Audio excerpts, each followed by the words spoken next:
We left off in the Mishnah Pei Beis.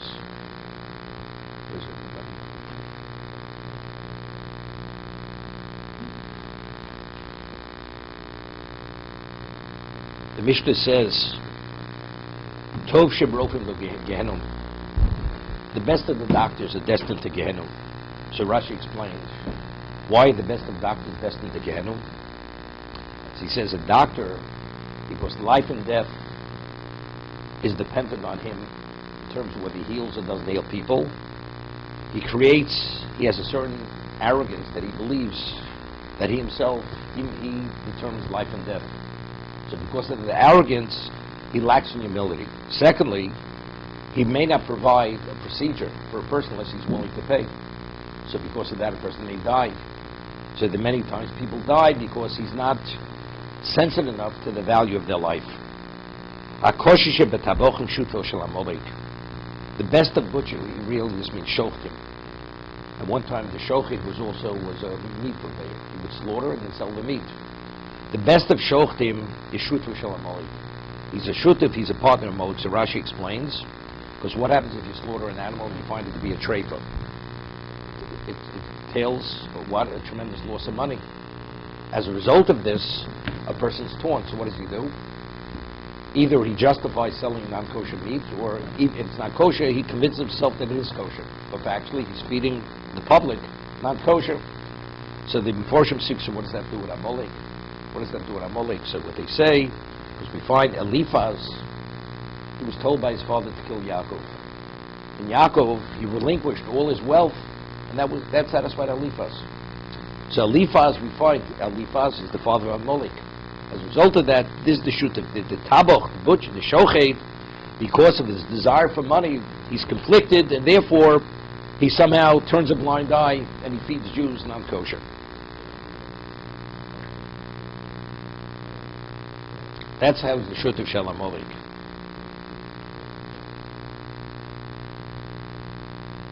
Reb Neroyom and Meniachas kol umne shebe'olam beini melamed b'ni eini melamed es b'ni el Torah. Reb Neroy says, although a father has an obligation to teach his son some craft, some trade, I only teach my son eini melamed es b'ni el Torah. She'odam ochel b'schor bod mazer v'keren kemes lo mabor. Right? It's the mission of Peah. You have the reward in this world, the payros, and the principle remains intact. Ushar kol umnus, but regarding other crafts, other trades, ain't okay. Sha'odam oli de choli, person becomes ill, oli de zikna becomes older, oli de yisurim, or he has other ailments. Any yochel lasuk v'mlachto is not able to engage in his work. Hariyu mes. The rov, he dies of starvation. Aval Torah ain't okay. El mishamrosam mikol rov. Firstly, initially, it protects him from all harm. Benaruso, v'nosenes lo achres v'tikva b'zignusam, and it gives him hope and maintains him even in his old age. Before we go further, what does this mean exactly? I mean, how in Kemach in Torah? So over here, we have the famous argument to Rabbi Shmuel, Rabbi Shimon Yochai Brochos. What is the proper approach to life? Do you engage in a livelihood, and then whatever time you have, you study? Well, no. Rabbi Shimon Yochai says, if you engage in, let's say, the agricultural society, if you plow in the plowing season, and you sow in the sowing season, and you reap in the reaping season, and you winnow and so on, Torah matei oleo. So what's going to happen to Torah? You're not going to have sufficient time to study Torah. So Rabbi Shimon Yochai says, you do what you have to, and Hashem will provide. So what about, how does it come? Hashem will send others, they'll do your chores. You won't have to interrupt your Torah studies. That's Rabbi Shimon Yochai. So the Gemara concludes, Harbe osek Rabbi Shimon Yochai. Many people did Rabbi Shimon Yochai and they failed. So evidently, the conclusion is, like Rabbi Shmuel, so that means you should teach his child a numnus, a trade. What about if you feel that you have, it says, most fail. So most people should really follow Rabbi Shmuel's prescription of life. Well, let's say you feel you have the ability to maintain yourself and be fully committed the way you should be. See, Rabbi Shmuel's not saying it's not going to work. He's just saying it's just not reality. It's not. Most people can't maintain themselves at that advanced level. Therefore, what is a prescription of life? You have to work, and you take out time to study, whatever time you have available. Shemi Yochai says, no. His standard was much higher. We rule like Rabbi Shmuel. But let's say a person feels he's at a level that he could maintain himself as Rabbi Yochai. Rabbi Shmuel's not arguing Hashem's not going to provide. Hashem will provide. Reb Norois felt that he was at a level that he could maintain his son to reach that level, to be committed qualitatively and quantitatively, so therefore it's not a problem. Hashem will provide. Even when the person is infirm, he's not able, doesn't make a difference. And it quotes a pasuk, Ma'u, Ben Irusa Ma'u Omer, Kovi Hashem Yachlifu Koach. Those who have faith in God, Hashem will give them renewed strength. Bizignusa Ma'u Omer, and his older age, what does it say? Ojinuvim the Seba. That they will be able to reap, even their old years, they'll be able to reap from the fruits of what they invested when they were younger. Chenu Omi Ba'Avrom Avinu. Ba'Avrom Zoking, Hashem Derech Has Avrom Ba'Kol. Even his old age, Hashem Derech Avrom Ba'Kol. Here the interpretation Ba'Kol means, doesn't mean a son. Ba'Kol meaning material. Motzin Sha'osa Avrom Avinu's Kol HaTorah Kula. Where do we find Avrom Avinu fulfilled the Torah's entirety? Achlo, Nitno, Shenemar, Ekev, Asher Shoma Avram Bekoli, Vayishmar Mishmarti Motzos Toroso, Echukosev Toroso. Okay? Ton Rabbonon, Kol Shasokev Im Noshin Sura Roch. Anyone who is involved with women on a certain level, which touches upon things which have to do with their beauty, it brings not good things. They're drawn to something which is not good. Could go in Hatzorfim. People who are smelters, meaning goldsmiths. Because what do they make? Jewelry. So you make jewelry, you have to engage with women. Hasrikim.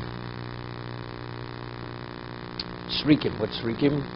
Women, the garments they start pilling. So when you have to bring them, they should remove the pilling off the garment. So they're involved personally with the woman. They have direct contact with the women. Nukuros, if you have a hand grinder, Gemara says that you have the teeth of the grinder, which mills the wheat. Eventually, the spaces between the teeth get filled in with the wheat. So they have to be scraped out. So it should be effective. So these people, they years ago they used to have people used to come home, used to sharpen knives. So you go, you have to do it with who's home? You have to do with the woman. So in the Harochlin, a rochel, a peddler, meaning they sell cosmetics, perfumes. Hargodoyim, also the people who make the women's clothing. Hasaforim, the hairdressers, the barbers, either for the child or even for the woman. Hakovsim, Hagoro. Gor is a bloodletter. Those days people used to let blood. Used to go, so we had a bloodletter. So what would be? So again, he would see the woman. She'd have to expose herself to a degree that would cause her to be drawn to her, and she would be drawn to Balon. Balon is a bathhouse keeper. Bursaki. Bursky is a tanner. So Rashi says because they provide the hides for clothing and for shoes.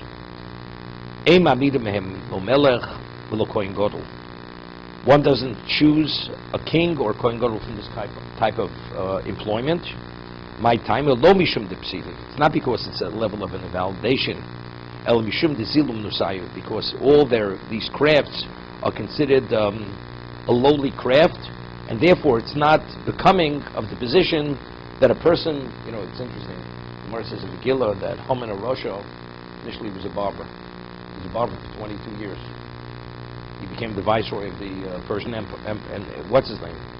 And originally when Mordechai, when Achashverosh said that he should be taken through the streets on the mount of the king wearing the royal garments, so he had to give him a haircut.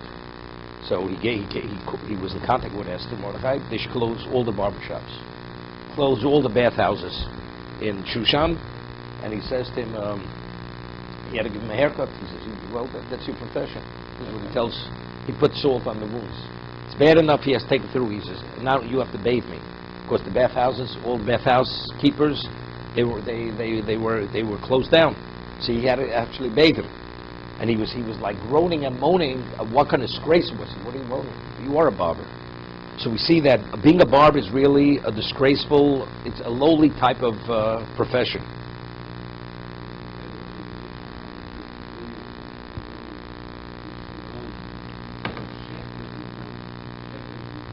There's a thief. That's being a thief because he grazes the flock in other people's grazing lands. That's stealing.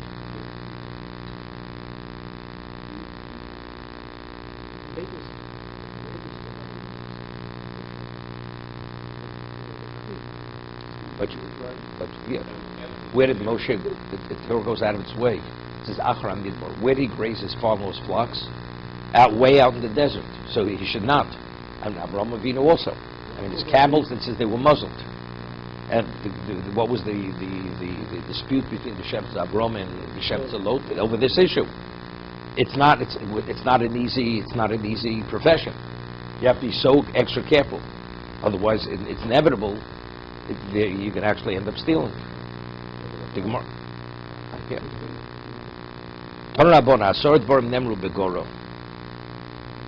There are 10 things said regarding the Goro. Goro is the blood letter. Rashi's why is called a Goro.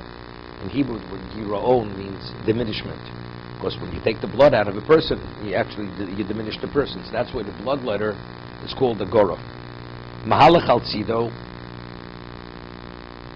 Baruchu Gaso. The blood letter, he was considered a wealthy person.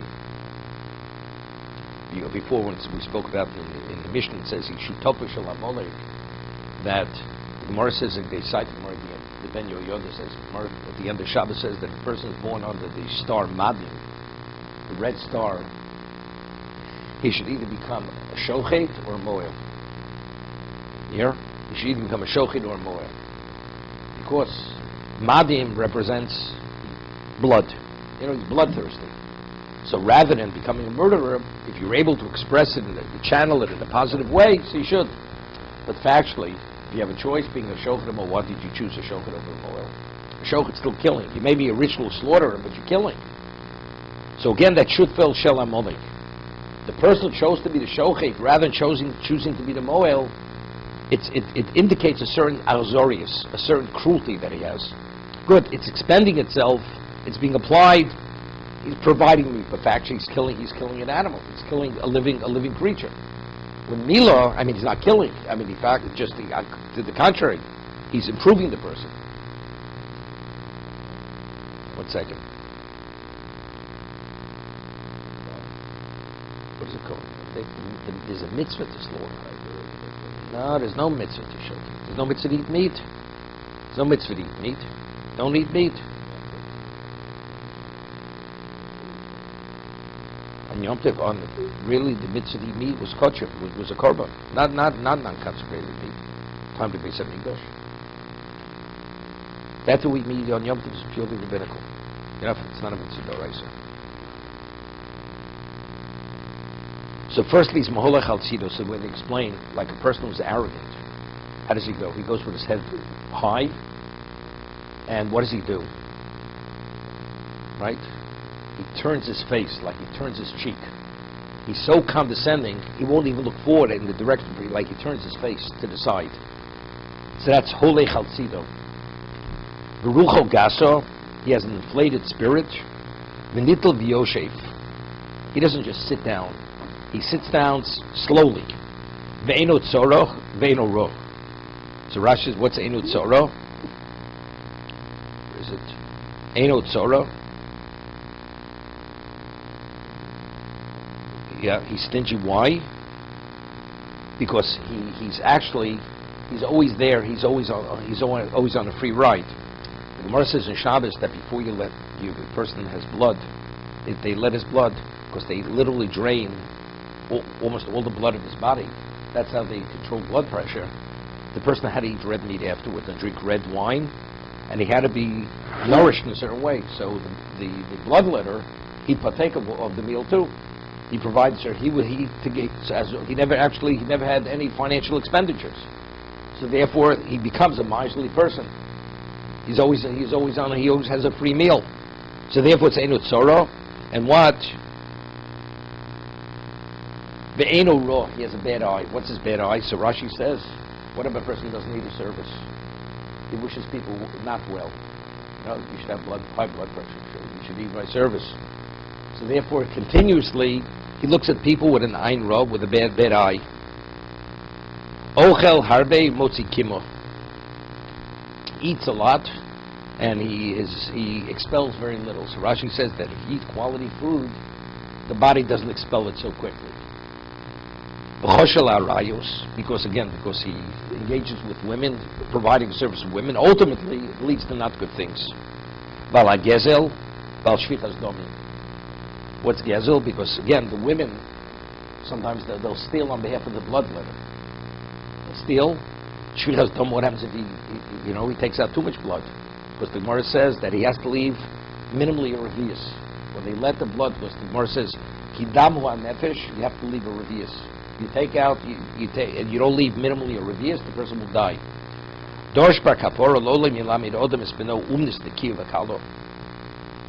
You should teach your son, the Rameir says, same the Mishnah, you teach your son a trade which is easy, which is clean and easy.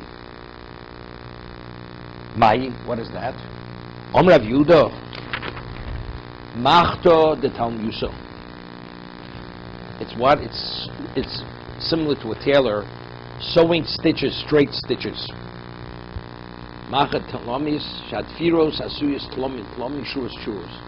Just as when you plow, you have a straight row. You plow in a row, identically, the stitches should be straight stitches. How does he explain that, David? Similar to Tanya, Rebbe Omer, Ein Locha Umnos, Shoveres Min Olam.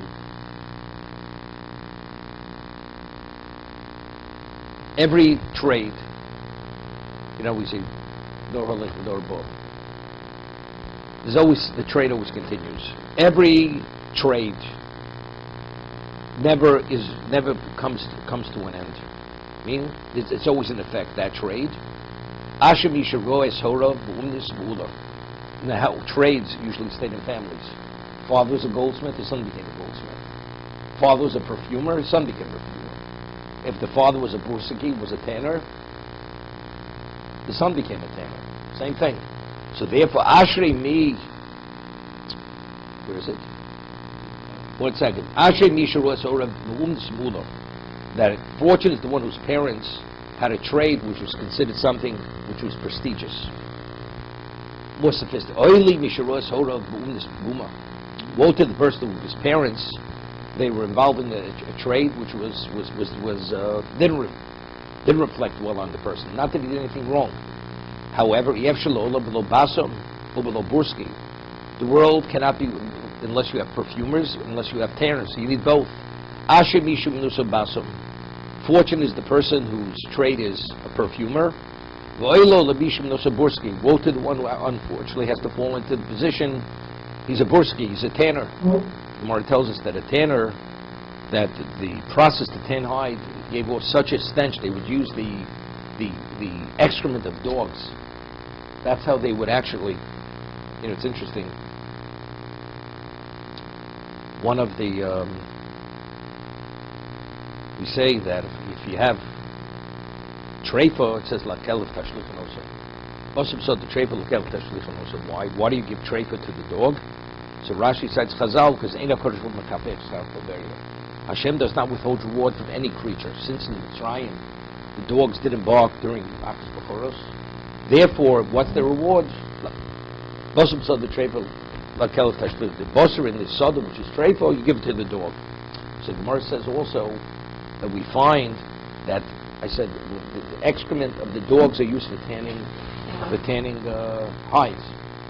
Now the klop that used for Sefer Torah, it's processed. How do they process? They also use it. So the schus of the dog that we use its waste to process the klop, the parchment that's used for the Sefer Torah. It's not possible for the world unless you have males. Below the caves, you need females. Asher mi shebonav schorim. Fortunate the one who merits to have sons. Voili mi sheshbonav nekevos. Woe to the one whose children are females. The Gemara says that a person has a daughter, he worries day and night about her. Right? Firstly, she shouldn't be molested. That's number one. Also, he's worried that he's going to be able to marry her off. You know, the male has doesn't have a problem finding a mate, but the woman, she has more of a problem. So the father's always consumed with worry with the daughter.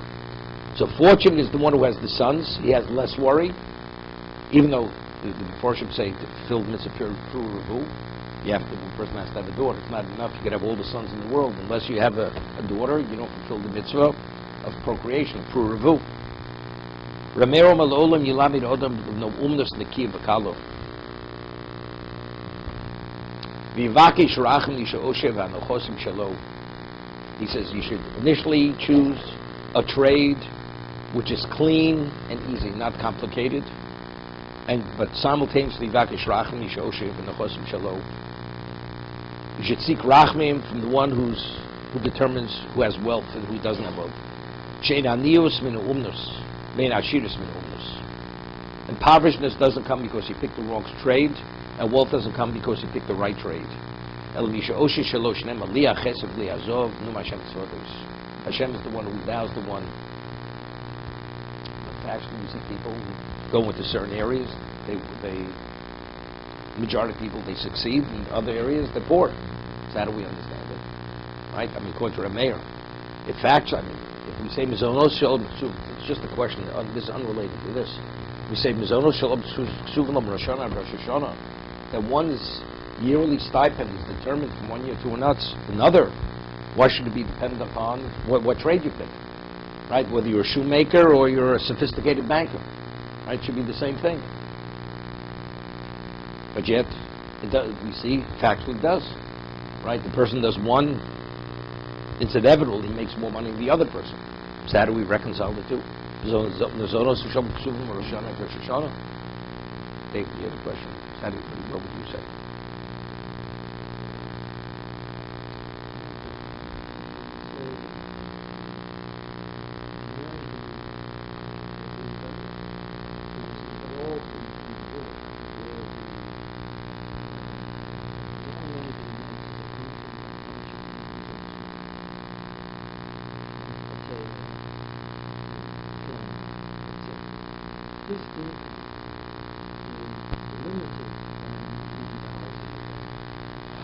Okay. This kind of a unit, if you delve into certain wisdom, can replicate himself and join other people and get into the business. So it's not necessarily limited, but that's a gift. But the one who does that has got special gift. The other one who's a dentist, gets up every single day and can take care of 10 patients. He's limited. But the dentist figured out that he can open up a number of things and he can open up that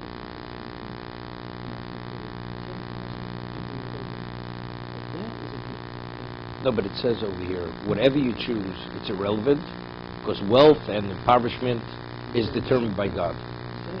Yeah. We may say that if the dentist is willing to limit him, but there are Yeah, but I'm saying, but on the average, majority of people. Okay, so the question is, but if it's all hishtadlus, it's only hishtadlus, and that's all you have to do, and the rest is what Hashem wants. So why picking this you make more, and picking that you make less? How do we understand it?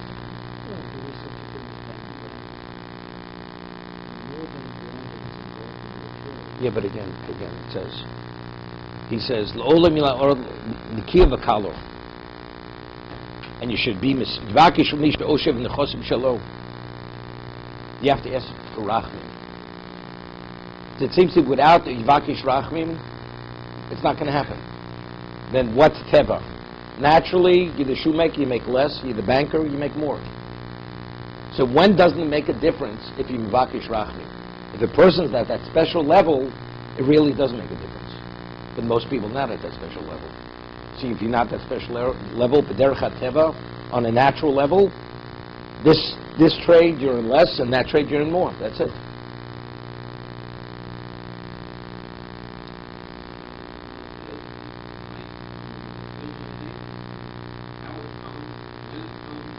Yeah, but here he's saying specifically, he's saying Yivakish Rachmi. Without, no, you have to pray. But without praying, it's not going to happen by itself. Regardless, but I made the shtabus. I took initiative. Initiative is not enough here.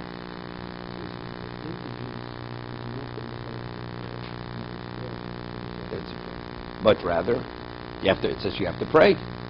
You pray to the one who endows wealth and whatever, then it happens. But if you don't pray sufficiently, it's not going to happen. But you're earning a living, a lesser living. Why? Because the derech hateva, on a natural level, this trade, you're in so much, and that trade, you're in so much more.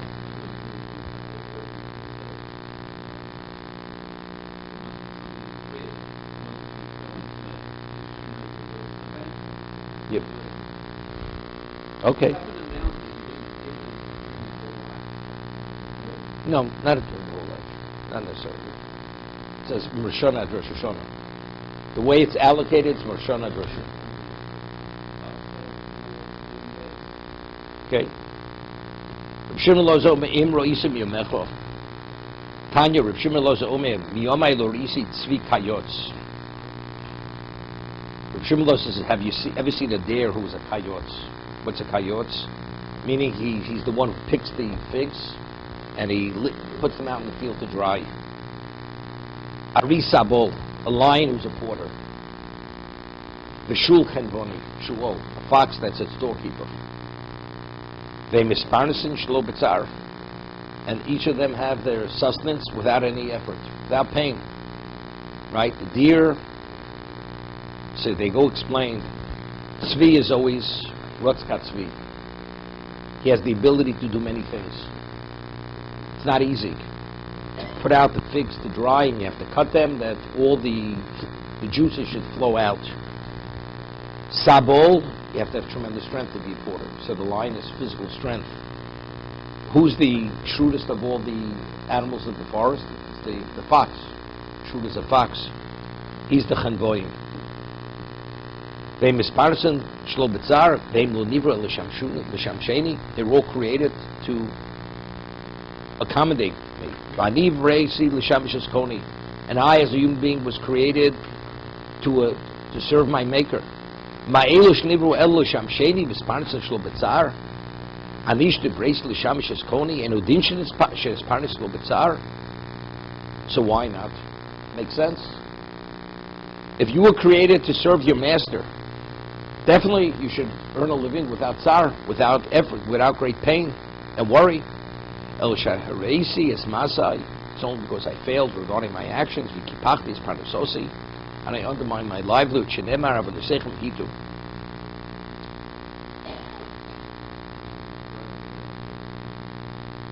Just adds these other things that he say. You know, a human being is comprised of different things. Right? We have the physicality of our body. Then we have movement, which is nefesh, and then we have seichel, which is neshama. That's represented. The tzvi is the movement. That's the nefesh. The ari is the physicality. That's the physical. That's the structure of the body. And shul is what is the neshama. That's the seichel. That's the shrewdness. That's the intellect. So we find that each one of these representations, it comes without effort. And yet, ourselves, that we're a composite of all of them, it comes with tremendous effort.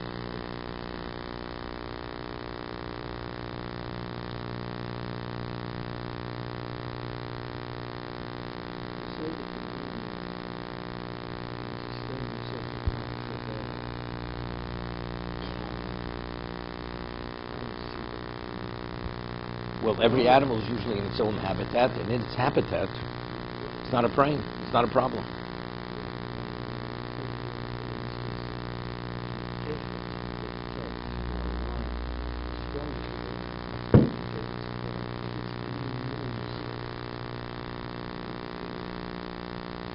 Exactly. Can I ask you a question? You have food. the chef spends 6 hours in the kitchen preparing a meal that takes half an hour to eat. It takes effort. But again, the chef doesn't feel. I mean, he enjoys what he does. I mean, that's his ability. The lion, that's the essence of the lion. It hunts. It's a hunter. It's the ultimate hunter. The lion. And it finds its prey, and now it has the success. By the end of the day, it finds what it was looking for. Now, this is the Rabbi Kalatsky, the Talmud says that, we live in a society that, cruelty to animals.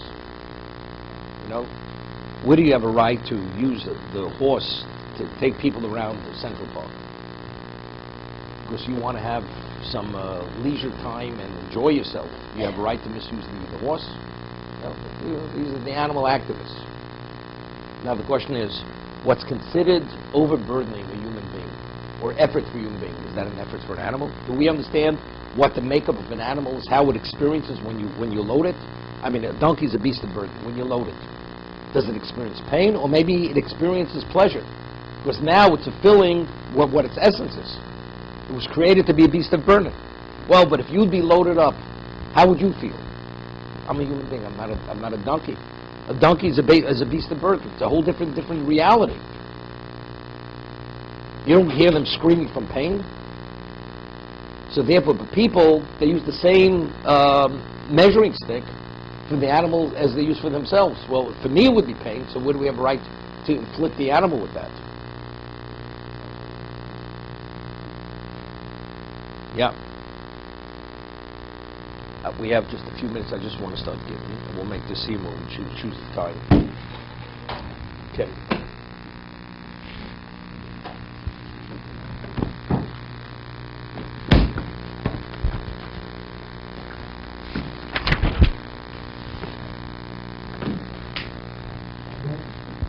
Okay. Starting getting.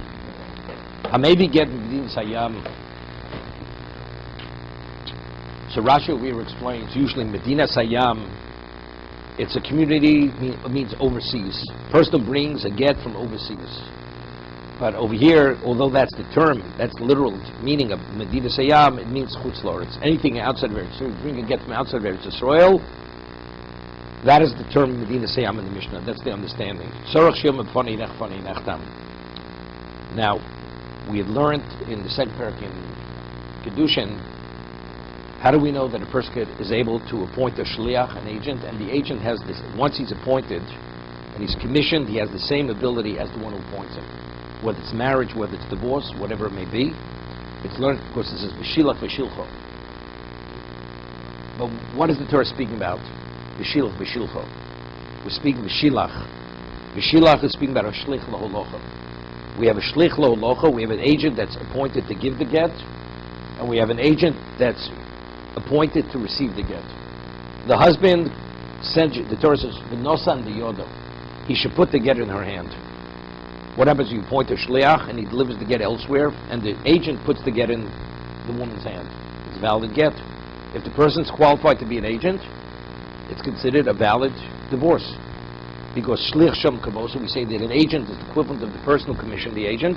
So when that agent, which is called shlich lo locha, he's appointed to deliver it, lo lich, to bring it, when he gives that get, it's equivalent of the husband giving the get.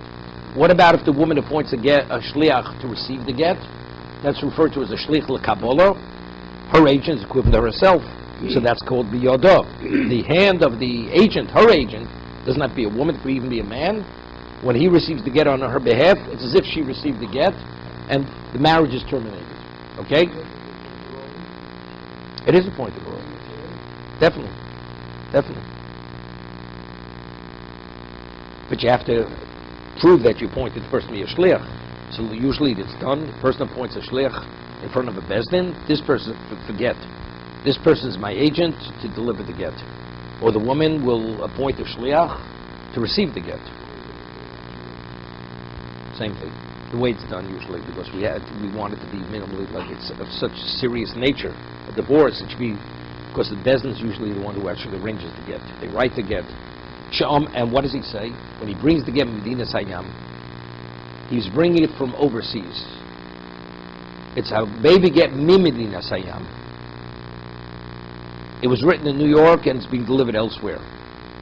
even Teretz Yisrael, Tzorch Shiyama Fonei Nechtam. He has to attest to the fact the get was written in his presence and it was signed in his presence. Now, what's the issue of it was written? So the Gemara explains, because the Torah says, the kosav v'lo sefer k'rishus. It must be written specifically for the woman. I mean, the agent, the sofer, which is the discussion Toldos discusses later, does the sofer have to be a shliach? Does the sofer have to be a shliach? Okay? Leave it for a moment.